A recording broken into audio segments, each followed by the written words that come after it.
makers, I wanted to show you really quick how I prepare my leather for jewelry making. So this piece right here is an 8x10 piece of leather. It's fairly nice on the back in regards to how fuzzy it is. Some pieces are more fuzzy than others, like this one is a little bit more fuzzy. When I make my jewelry, I don't like that fuzziness because I feel that it makes it look messy. So what I use gum tragacanth. Make sure I'm in the camera.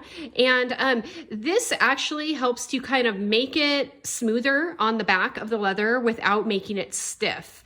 So I just take it and I literally just paint it on. Paint until it's completely done. I'm not going to do the whole thing because I don't think you need to see me paint the entire piece of leather, but eventually the whole piece would be covered like this, okay? And then I let it cure. It doesn't take too long. Set this piece over the side. I did this piece about 10 minutes ago, and you can see it's almost completely done. It may have a slight discoloration permanently on the back, but if you're cutting it either with a Cricut Maker or a die cut machine, you won't even notice that. So once I'm done with this, I will use the leather however I am planning on using it. And then I have one more step that I end up doing. So these are the beginnings of 2 watch bands that I created, but I wanted to show you the difference. So one, I have used the gum tragacanth on. You can see here, it's pretty smooth. The little fuzzies are all kind of pressed down. This piece here doesn't. So it's gonna take more work if I don't use the gum tragacanth. So I'm gonna show you what I do from here on out if I do use that. I take a lighter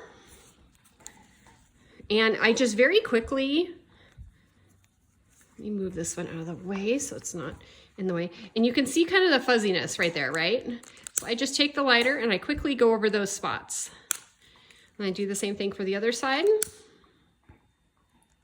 Not enough so that it burns it or leaves a mark, but it just kind of gets rid of the fuzzies. So you can see here the difference between the one side.